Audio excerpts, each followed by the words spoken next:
डुमरी के मुल्तान का आखिर सुल्तान है कौन? तू कौन है, तेरा नाम क्या? तू कौन है, तेरा नाम क्या? डुमरी में नाराज चल रहे मुसलमानों को आखिर किसने झारखंड मुक्ति मोर्चा के खेमे में लाया? तू कौन है, तेरा नाम क्या? तू कौन है, तेरा नाम क्या?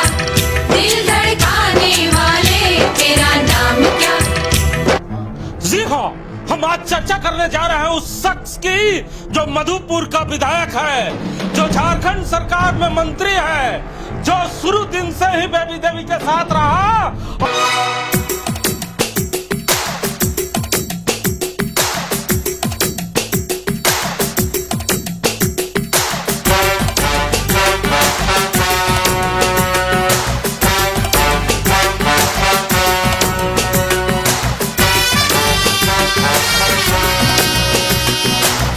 जी हाँ, ठीक सुना आपने। इन तस्वीरों को देखकर आप समझ गए होंगे कि आखिर हम किनकी चर्चा कर रहे हैं। हम मधुपुर के विधायक और झारखंड सरकार के मंत्री हफीजुल हसन की बात कर रहे हैं, जो बेबी देवी के साथ साये की तरह इस डुमरी चुनाव में लगे रहे और ये मुल्तान के सुल्तान के रूप में उभर कर सामने आए। सबसे बड़ा खिलाड़ी वो है, हो सबसे बड़ा खिलाड़ी वो है, तरह तरह के खेल रचता। डुमरी उपचुनाव की जैसे ही घोषणा होती है तो राजनीतिक पंडित आंकड़ों में जुड़ जाते हैं और डुमरी उपचुनाव का आंकड़े तो बहुत ही गौर से देखा जाता है। जब गौर से यह तस्वीर सामने आती है तो उसमें साफ तौर से एक कौम का चेहरा नजर आता है जो झारखंड मुक्ति मोर्चा से नाराज दिखता है। 24,165 वोट जो मुस्लिम समुदाय ने अब्दुल मोबिन रिजवी साहब को दे दिया था, उस वोट बैंक पर झारखंड मुक्ति मोर्चा की नजर टिक जाती है और हेमंत सोरेन तक ये बात पहुंचती है। हेमंत सोरेन विचार करने के बाद ये तय करते हैं कि इस महाभारत में एक ऐसे अर्जुन को भेजा जाएगा जो 24,000 वोट को रिटर्न लेकर इस चुनाव में आएगा। तब फैसला होता है कि झारखंड सरकार के मंत्री हफीजुल हसन को इस बार इस मैदान में भेजा जाएगा। जैसे ही इस मैदान में भेजा जाता है वो दिन रात एक कर घर घर पहुंचते हैं, लोगों को समझाते हैं। जरा इस वीडियो को गौर से सुनिए जिसमें वो मजाकिये तौर पे कह रहे हैं कि लग रहा है कि ये चुनाव मैं ही लड़ रहा हूँ और सब बोल रहा कि लगो हफीजे खड़ा कर, इतना लेके चल रहा था। तो एक प्यार है। अभी सुदेश महतो भी यहाँ खड़ा है, सुदेश महतो का पार्टी के कैंडिडेट भी यहाँ। वो क्यों नहीं मुस्लिम गांव में वोट मांगना? हम तो झारखंड मुक्ति मोर्चा सब गांव में जानते हैं, कोई जाति का भेदभाव नहीं करते हुए आदिवासी मुस्लिम महतो मंडल चाहे जो भी गांव जाति करो, तो वो वोट जब मांगेगा नहीं तो आपके लिए काम करेगा क्या? आपसे वोट मांगने तब वो इतना नफरत करता है आपसे कि वो आपसे वोट मांगने भी नहीं आता, इसके बाद भी लोग उसको दे देते हैं। खुशियों का दिन आया है, जो मांगा वो पाया है। आज मुझे मेरी माँ ने बेटा कह के बुलाया है। सुना ना आपने इस वीडियो को, जिसमें कितने मोहब्बत तरीके से वो अपने कौम के लोगों को समझा रहे हैं कि जो व्यक्ति आपके यहाँ वोट मांगने नहीं आता है, अगर आप उसे वोट दे देते हैं तो क्या वो काम कर पाएंगे? हमारे साथ बात करने के लिए राम नारायण शर्मा है। शर्मा जी, आखिर क्यों आपने कहा कि डुमरी के मुल्तान के सुल्तान है मंत्री साहब? जी हिमांशु जी, सबसे पहले आज के दौर में चुनाव रणनीति से लड़ी जाती है। पहले की तरह आप आवेश में आकर, संवेदना में आकर आप लोगों को अपनी तरफ नहीं कर सकते हैं। और ऐसे में जब जिस क्षेत्र में जहां भी चुनाव होता है, आप देखे होंगे कि उस क्षेत्र के मतदाताओं के रेशियो को साफ तौर पर जो राजनीतिक पंडित होते हैं, जो रणनीतिकार होते हैं, वो अपने अपने बड़े नेताओं के सामने रखते हैं और उसके बाद उस स्तर से मैदान में वैसे महारथी को उतारा जाता है जो सचमुच मैदान में जाने के बाद उस चक्रव्यूह को तोड़ सके। आपने सही कहा कि वैसे अर्जुन की तलाश होती है जो सचमुच जाए और चक्रव्यूह को तोड़कर जीत हासिल करने का मादा रखेगा। यहाँ एक बड़ा प्रश्न उतरा है ना, जब श्रद्धांजलि पे ही वोट मांगी जा रही थी, जगन्नाथ महतो के काम पे ही वोट मारी जा रही थी, तो इस महाभारत में अर्जुन की तलाश क्यों हो रही थी? नहीं, ये सच है। जगन्नाथ दा का नाम बहुत बड़ा है, चेहरा बहुत बड़ा है, लोगों के बीच काम भी उन्होंने किया है, लेकिन कहा जाता है कि जो चुनाव होता है उसमें साम दाम दंड भेद कभी भी कुछ भी आपका काम आएगा और धोखे भी खा सकते हैं आप। तो ऐसे में जिस सीट को सबसे ज्यादा कहा जाता है कि अहम सीट मानी जाती है, ऐसे में कोई भी पार्टी उसमें रिस्क नहीं ले सकती है। और उसी रिस्क को देखते हुए इन्होंने मैदान में उस शख्सियत को लाया जिसको हेमंत जी को खुद भरोसा था कि ये जो नौजवान है अगर मैदान में जाएगा तो ये अपने स्तर से लोगों को कन्विंस करने की इनमें क्षमता है। और आपने देखा कि किस तरह वो मैदान में एक एक दरवाजे पर चुपचाप, किसी को बताया नहीं, दिन रात लगे रहे।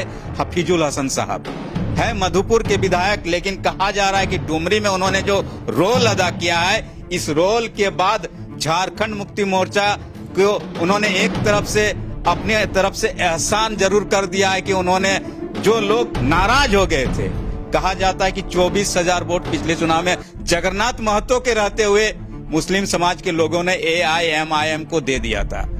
और ऐसे में बड़ी चुनौती थी कि इस वोट को हम कैसे लाए अपनी तरफ। तो आपने देखा कि इस नौजवान ने मैदान में आकर मंत्री रहते हुए इन्होंने कहीं कोई तामझाम नहीं दिखाया। मंत्री का तामझाम होता है, आप अक्सर देखते, लेकिन उन्होंने नहीं दिखाया और डोर टू डोर कैंपेन करते नजर आए। लोग भी बताते हैं कि ये जो नौजवान है, मंत्री साहब है, इन्होंने एक एक परिवार को, अपने परिवार के सदस्यों को, अल्पसंख्यक परिवार के सदस्य को समझाने का काम किया कि देखिए वोटिंग हो रही है और वोटिंग आप जान लीजिए कि आपके लिए किस तरह के लोग आपके सुख दुख में साथ खड़े हो सकते हैं। और जब इस तरह की बातें आपसी परिवार में होती है तो लोग समझते हैं, दुख दर्द गिले शिकवे दूर हुआ और उस गिले शिकवे को दूर करने में हफीजुल हसन कामयाब होते हैं। और उसी कामयाबी का नतीजा है कि बेबी देवी डुमरी से जीत जाती है। अच्छा, कहा जा रहा है लगातार कि ये जो जीत है इसमें मुस्लिम समुदाय का एक बहुत बड़ा योगदान है। अगर वो वोट बैंक ना आ पाता तो ये चुनाव निकलना भी नहीं पाता। ये बिल्कुल आपने जो कहा ये सभी जानते हैं, सच्चाई है। 24,000 वोट आप देख लीजिए, पिछले बार जो मोबिन साहब थे उनको मिला था, उस 24,000 में इस बार उनको 3,500 कुछ वोट मिले हैं।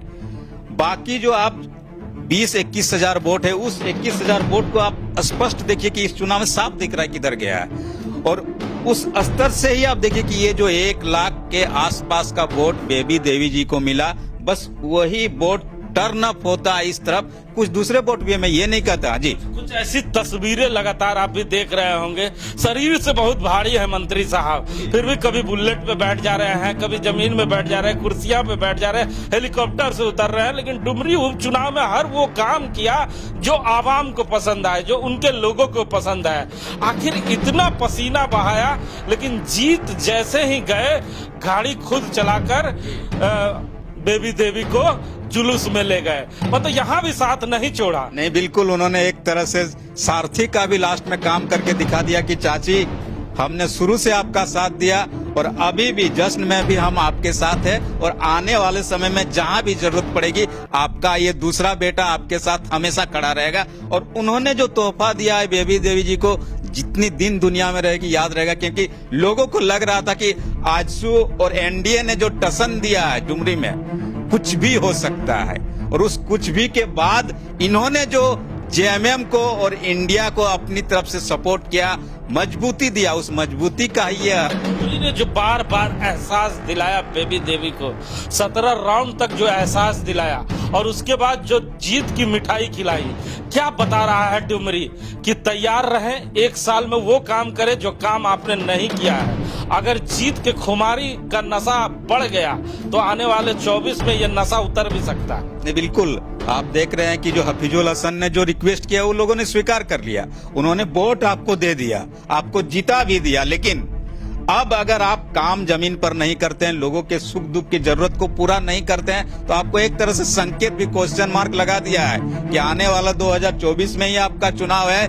इसीलिए लोगों के सुख दुख की जो जरूरतें हैं उसको आप पूरा कीजिए, अन्यथा आने वाले समय में कहा जा रहा है कि एक तरह से जूनियर टाइगर भी उसी मैदान में उतरने जा रहे हैं। तो सुने ना आपने, हिंदुस्तान में एक कहावत है, first impression is last impression. India team का पहला मैच था और पहले मैच पे ही मंत्री साहब ने जीत दिला दी, जिसके चलते झारखंड में इंडिया टीम का हौसला बुलंद हो गया है। इसीलिए हम कह रहे हैं, डुमरी का मुल्तान का सुल्तान है।